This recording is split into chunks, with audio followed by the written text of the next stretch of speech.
नमः शिवाय, जय भोलेनाथ। मैं आप सभी लोगों का स्वागत करती हूँ व्रत त्योहार एस्ट्रोलॉजी में। तो नव वर्ष की हार्दिक शुभकामनाएं। और चलिए इस वीडियो में हम बात करते हैं नवरात्रि में कलश स्थापना का क्या मुहूर्त रहेगा, कैसे कलश स्थापना करें, क्या सावधानियां रखें, सबके बारे में हम बात करेंगे। तो जैसा कि आप लोगों को पता है कि 9 अप्रैल से नवरात्रों की शुरुआत हो रही है और इसी दिन से नए संवत की भी शुरुआत होती है। हिंदुओं में जो नया वर्ष जो होता है चैत्र प्रतिपदा से ही लिया जाता है फ्रेंड्स। और अब हम बात करते हैं कि कौन राजा है इस संवत के, कौन मंत्री हैं, तो हम इसके बारे में बात कर लेते हैं। तो जो राजा है मंगल है, मंत्री शनि है और संवत का नाम पिंगला ही है। मंगल के राजा और शनि के मंत्री होने से वर्ष बहुत ही उथल पुथल जो है रहने वाला है। अब हम इसकी बात करते हैं घट स्थापना के मुहूर्त के बारे में। तो एक चीज़ मैं आप लोगों से कहना चाहूँगी कि जो घट स्थापना हमको जो करनी चाहिए वो ब्रह्म मुहूर्त में करें। माता को सबसे पहले अपने घर में बुलाएं, ब्रह्म मुहूर्त में करें। दूसरा फिर अभिजीत मुहूर्त में करें, ठीक है। तो ब्रह्म मुहूर्त का मैं टाइमिंग बता दे रही हूँ। ब्रह्म मुहूर्त का टाइम है प्रातः 4:30 बजे से लेकर 5:15 बजे तक है। और अभिजीत मुहूर्त का टाइम है सुबह 11:57 से दोपहर में 12:48 तक। तो इन दोनों मुहूर्त में स्थापना हमको करनी चाहिए। ब्रह्म मुहूर्त में स्थापना करने के बहुत लाभ होते हैं। अगर जब ब्रह्म मुहूर्त में स्थापना करते हैं तो सबसे पहले अपने घर में माता को बुलाते हैं। ब्रह्म मुहूर्त में कोई भी वैसे भी काम करने से वो सिद्धि देने वाला हो जाता है। तो ब्रह्म मुहूर्त बेस्ट है। और सेकंड, अगर ब्रह्म मुहूर्त में नहीं कर पा रहे तो आप अभिजीत मुहूर्त में करें, ठीक है, जो अपने आप में जीत दिलाने वाला है। अभिजीत मुहूर्त में करें। और घट स्थापना की वीडियो की मैं लिंक डाल दूंगी, उसमें क्या क्या डालना क्या नहीं डालना फिर भी मैं थोड़ा सा बता दे दूँ।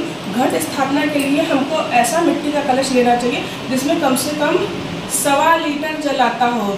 यानी कि इतना बड़ा सा लेकर चले जाए तो वो उस तरीके से नहीं, 1.25 लीटर का जल आए इतना बड़ा हमको कलश इतना बड़ा लेना ही चाहिए। और या तो आप मिट्टी का नहीं स्थापना करना चाहते धातु का कलश स्थापित करिए, ठीक है। स्टील का लोटा नहीं स्थापना करना है, लोहे का, जो स्टील में थोड़ा लोहा होता है स्टील का लोटा बिल्कुल भी मना है, ठीक है। आप धातु का स्थापित करिए या तो मिट्टी बेस्ट है, मिट्टी का कलश का स्थापना करिए। और उसमें चांदी का सिक्का अवश्य डालिए। जो मेरी जो वीडियो है कलश स्थापना की उसमें मैं बताई हूँ चांदी का सिक्का डालने के लिए, हल्दी का गांठ डालने के लिए मैं बताई हूँ, दूध डालने के लिए मैं बताई हूँ, थोड़ा सा इत्र डालने के लिए मैं बताई हूँ। जो इत्र आप या तो चमेली का डालिए या तो गुलाब का इत्र डालिए, ठीक है। इत्र डालिए और लौंग इलायची डालिए और सुपारी डालिए, सुपारी ज़रूर पड़ती है, ठीक है। तो बहुत साफ़ सफाई कर लीजिए। जिस दिन आपको स्थापना करनी एक दिन पहले साफ़ सफाई पूरा कर लीजिए और खूब अच्छे से बंधन वारों से जो है माता का जहाँ पे स्थापना करना है बंधन वारों से उसको खूब अच्छे से सजाइए, ठीक है। तो खूब झालर वगैरह लगाइए। और माता की जो प्रतिमा है जो आपके घर में एक दिन पहले उसकी साफ़ सफाई कर लीजिए, दही से कर लीजिए, दही से कर लीजिए, खूब अच्छे से मूर्ति जो होती है वो साफ़ हो जाती है, ठीक है। तो जो मूर्ति को हमें एक दिन पहले ही साफ सफाई कर लेनी, एक दिन पहले ही सारा सामान हमको ले आना है। एक दिन पहले हम जब मूर्ति की साफ सफाई कर लेंगे, पूरा घर हम साफ कर लेंगे, फिर भी जब हम सुबह जब स्थापना के लिए कलश स्थापना करेंगे तो फिर भी हमें गंगा जल का छिड़काव पूरे घर में और जहाँ माता की आप स्थापना करोगे वहाँ गंगा जल का छिड़काव हमको करना ही करना है। और फ्रेंड्स एक चीज़ और है कि आप लोग ये भी सोच रहे होंगे कि आप लोग मेरा कहना क्यों मानो, क्योंकि मैं अभी इतनी बड़ी यूट्यूबर नहीं हूँ कि आप लोग मेरा कहना क्यों मानो। तो मैं आप लोगों को बताना चाह रही हूँ कि मैं आज से कलश स्थापना नहीं कर रही हूँ। जब मैं बहुत छोटी थी, छोटे पर से मैं पूरा दुर्गा सप्तशती का पाठ करती आई हूँ, पूरा संस्कृत में। तो थोड़ा बहुत मुझको भी ज्ञान और अनुभव है। तो बहुत ज़्यादा तो मैं विद्वान नहीं हूँ, थोड़ा बहुत ही है। जो थोड़ा बहुत है वो मैं आपके साथ शेयर कर रही हूँ। तो आप भी जो है इसी तरीके से लाभ प्राप्त कर सकते हैं। और एक चीज़ है, जब आप नवरात्र में प्याज लहसुन बिल्कुल भी नहीं खाना है, लाल वस्त्र ही पहनकर माता की आराधना करनी है, साड़ी पहनकर ही उनकी पूजा पूजा करनी है, विशेष सावधानी है। आप बाकी दिनों सूट पहनो, टी शर्ट पहनो, कोई दिक्कत नहीं है। साड़ी में ही आराधना करनी है, क्योंकि माता को जो वो स्वयं जैसी हैं वैसे ही वो उसी रूप में पसंद करती हैं। साड़ी में ही पाठ के समय, पूजा के समय साड़ी अवश्य ही पहने, बिल्कुल भी नहीं जो है, ये विशेष सावधानी में बता रहे, बिल्कुल टी शर्ट सूट में नहीं करें। अगर जो आपने कलश स्थापना की है तो आप घर छोड़कर नहीं जा सकते हो। कलश स्थापना कर रहे हैं तो घर छोड़कर आप नहीं जा सकते हो। ये विशेष सावधानियों में मैं बता रही हूँ। अगर जो विशेष सावधानी हमको रखनी होती है, जो कलश स्थापना करते हैं वो घर छोड़कर उनको नहीं जाना चाहिए, किसी को रख कर ही आप जा सकते हो। अभी मुझसे एक लोगों ने फ़ोन करके ये भी पूछा है कि हम इस साल चैत्र नवरात्र नहीं रह पाएंगे, हम बाहर जा रहे हैं। तो मैं उन लोगों के लिए बता दूं जो लोग इस साल किसी कारण चैत्र नवरात्र का व्रत नहीं रह सकते, तो कोई दोष लगेगा, कोई डर रहे हैं वो लोग, ऐसा कुछ नहीं होता है। साल में एक बार जो जिनसे मैं प्रेरणा लेती हूँ, जो ठीक है, जिनके अकॉर्डिंग मैं सब करती हूँ, उनका कहना है कि साल में एक बार स्थापना अवश्य घर में होनी चाहिए। तो ऐसी कोई घबराने वाली बात नहीं है, साल में एक बार स्थापना होनी चाहिए। तो आप बिल्कुल आप बाहर जा सकते हो। नहीं स्थापना कर पा रहे हो, कोई बात नहीं, आगे पीछे का व्रत रह लीजिए, पहला और आखिरी व्रत रह लीजिए। और घर में शांति बनाए रखें, लहसुन प्याज बिल्कुल नहीं खाना है। मांस वगैरह की तो बात भूल ही जाइए, वो तो असंभव ही है, नहीं खाना चाहिए अगर स्थापना घर में हो रही है।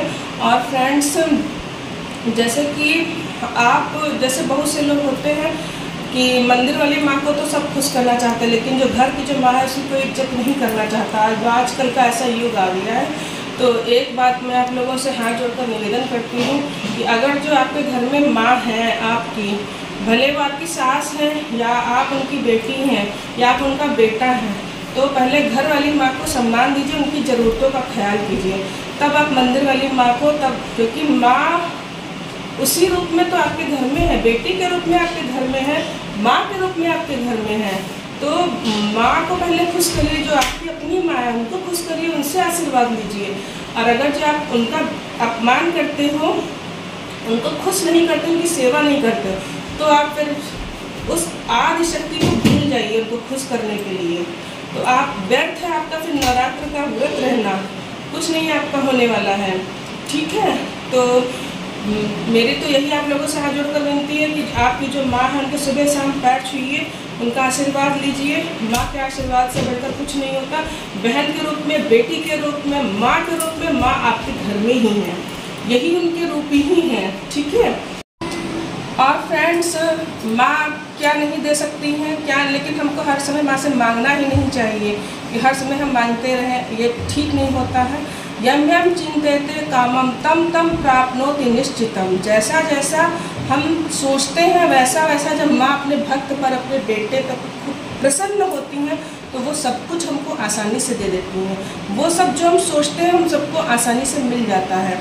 तो माँ बहुत आसानी से, बहुत जल्दी प्रसन्न हो जाती है। थोड़ा साफ़ सफाई का, थोड़ा अनुशासन का ध्यान हमको रखना है। जवारे वगैरह जो बोने हैं, तो उस प्याले में जैसे कि जो बोए जाते हैं जवारे, तो उसमें जब हम कलश उसी में जब रख देते हैं तो उनको बोने का मतलब उनको खिलने का मौका नहीं मिल पाता है। तो मैं तो फर्श पर पूरा ज्वारा बोती हूँ, खूब इतना बड़ा, खूब खेती लगाती हूँ, काफ़ी बड़ा, इतना बड़े हाथ का, लंबा चौड़ा। तो फिर और फिर मैं उस पर फिर मैं कलश स्थापना करती हूँ। मुझे थोड़ा बड़ा जो खेती होता है वो अच्छा लगता है, और ऐसा शास्त्रों में भी आया है। तो ये जो प्याले आजकल चले हैं उसमें मेरा तो एक बार उगा नहीं था अच्छे से, तब से मैं प्याले में नहीं बोती हूँ, मैं ऐसे फर्श पर खूब अच्छे से मैं बोती हूँ। तो आप भी चाहो तो इस तरीके से कर सकते हो। अखंड ज्योति की बात कर लेते हैं। अखंड ज्योति अगर जो आप जला रहे हैं तो उसका बहुत ध्यान रखना पड़ता है। और जो लाल जो होता है कलावा सूती वाला, उसका आप बत्ती अखंड ज्योति में लगाएं तो ज़्यादा अच्छा रहेगा, जो लाल कलावा होता है। और अखंड ज्योति का बहुत ध्यान रखें। दूसरा दिया जला लें, तब उसको आप जो है उसकी बत्ती बढ़ाएं, उसका तेल बदलें, उसके दूसरा दिया जला के रख लें, तो आपका अखंड ज्योति खंडित नहीं माना जाएगा। तो इस वीडियो में इतना ही, और इस चैनल को अवश्य ही सब्सक्राइब कर लीजिए, क्योंकि मैं पूरी जो है सीरीज इसकी लाने वाली हूँ। मैं कोशिश करूँगी, क्योंकि मैं भी थोड़ा बिजी रहती हूँ, इतना टाइम नहीं मेरे पास है, कोशिश करूँगी कि मैं और वीडियो लाऊँ। आप मेरे सारे इसके वीडियो देख लीजिएगा। नवरात्रि के भोग क्या लगाना चाहिए वो भी वीडियो पढ़िए, सब कलश स्थापना सारी वीडियो पड़ी हुई है। और हाँ, किस तरीके से हमको दुर्गा सप्तशती का पाठ करना चाहिए इस पर मेरी वीडियो पड़ी हुई है और थोड़ा और मैं बताऊंगी। तो इस वीडियो में इतना ही। नमः शिवाय, जय भोलेनाथ।